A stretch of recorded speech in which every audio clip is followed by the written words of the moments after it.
So the most rudimentary, the most constrained form of consciousness in Sanskrit terminology is called annamaya. Now, anna indicates food or grains. Okay, so that is a consciousness where a person, where a person concerns him or herself with one's immediate needs, such as eating, for example. That's why it's called annamaya. When your consciousness is basically permeated by, I need to eat, my immediate needs. Okay, so any kind of sensual needs. I need to eat, I need to sleep, I need my own mental comfort, and so on and so forth. And then the nature of consciousness. Consciousness is almost like a fruit. It grows, it expands and ripens. So similarly, as one's consciousness develops, just like a baby develops, so consciousness also develops. The consciousness transcends the boundaries of one's physical limitation. In other words, like for example, babies are often found in this kind of consciousness, annamaya, that they concern themselves only with the benefits, only with the consciousness contained within the physical limitation of their own bodies. But as one matures consciously, this consciousness expands and transcends the boundaries of one's physical limitations. What does that mean? That means that now, instead of being concerned only with your own sensual needs, you actually start recognizing that there are actually other conscious units around yourself who also have needs. And more mature the consciousness, more sophisticated the experience of life. So, just as individuals develop consciously, also communities and societies, groups of people develop consciously. Therefore, you'll see that that in certain communities, socialism. I'm not promoting here socialism. I'm in America. I'll get stoned here for promoting freaking socialism. But we do. Any civilized society is socially oriented. In other words, to the degree a society is civilized, to that degree society will concern itself with its members. Therefore, you'll find that the more sophisticated communities will concern themselves with the needs of their members. Whereas, for example, on the contrary, you have this so-called social tribalism. Social tribalism is commonly observed in third world countries. Not that people of third world countries are lesser people, but the social arrangement is often such that you have this social tribalism in place. What does that mean? Social tribalism means that the people in charge, the government, people who have positions, they're primarily concerned with their own benefits. Like here down when you go to Mexico, they just can't get rid of these gangs. Why? Because the politicians themselves are fully bribed, and to get anything done, you have to bribe people.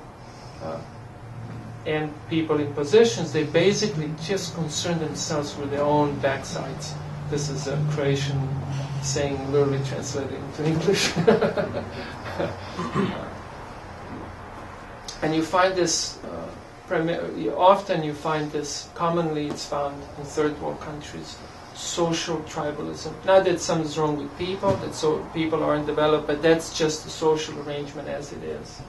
Can't get anything done unless you bribe people. There's no parks. There's no safety for public. There's no, they don't care about the decency of public transportation, different public services. Why? Because the consciousness is concentrated. It's just constricted, better to say. Down to, me and my own needs. If I expand it a little bit, I expand it to my own people, like my family and the closest circle of friends. And for the rest of people, well, tough luck, So to go back to the conscious development, in my observation, and you can contest this if you wish, but it is my observation that modern Americans, and I have personally seen degradation, though I have not grown up in the States, but I've lived here for over a decade, that people are not awfully too consciously developed. If we use this conscious development as just explained, described, as a measurement, the people are not awfully too consciously developed.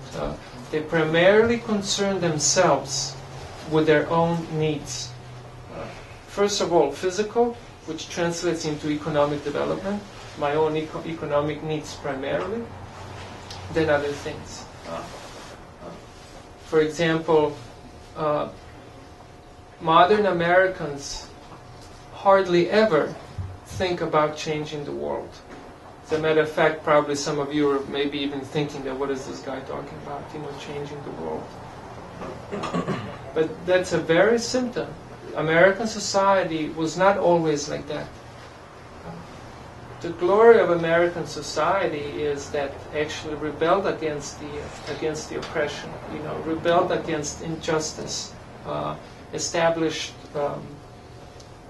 independence, and tried to maximize people's freedom of expression and freedom to pursue their own well-being. So this country wasn't always like this.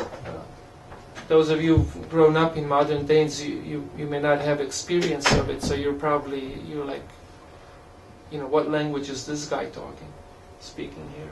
Arabic? I don't understand the word.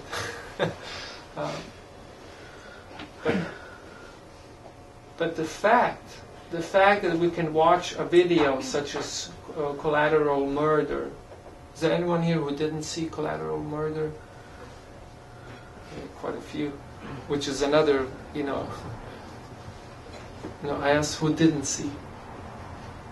Okay, you didn't see. I see.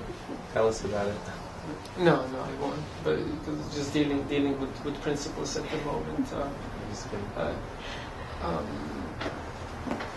So by watching videos of this nature, Collateral Murder, it shows video that shows, what the American government, on behalf of its citizens, employing its own army, is doing abroad. Because government, it's meant to represent the people and do what people want it to do. That's the very meaning of the government. And clearly it's not doing that. And even the lack of people's desires to know how their governments are presenting them, it indicates this constricted, this underdeveloped consciousness. Consciousness that's reduced down to one's physical boundaries. And if it ever extends one's own physical boundaries, it just extends to the physical boundaries of one's first relatives, friends, and relations. Like, me and my boyfriend, me and my girlfriend, me and my mother, and to hell with the rest,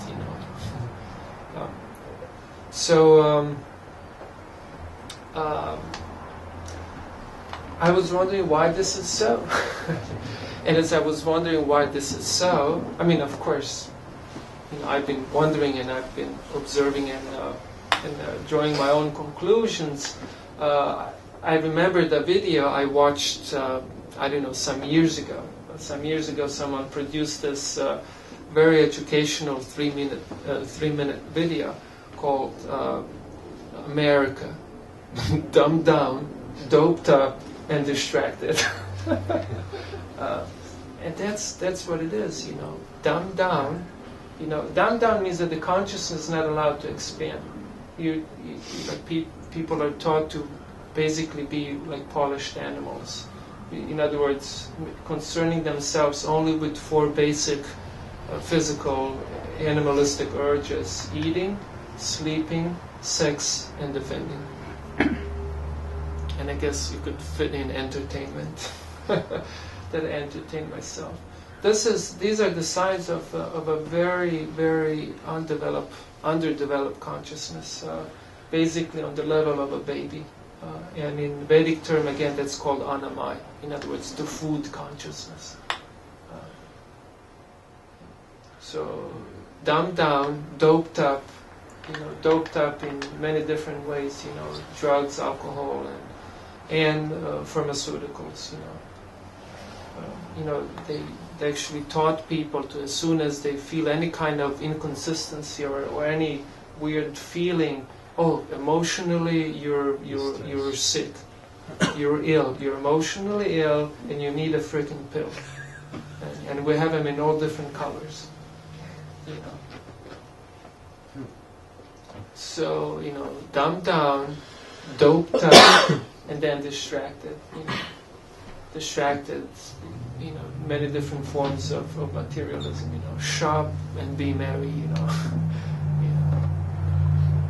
And they don't tell you that shopping entails preparing for shopping by working hard like an ass to make all that money, which is another, very constraining, very depriving thing that deprives, constrains one's consciousness. Sorry you didn't make it earlier. She was supposed to leave it here too. Traffic.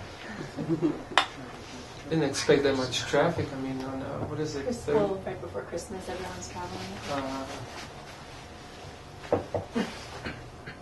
All right, so I've criticized enough, and I'm feeling very good now.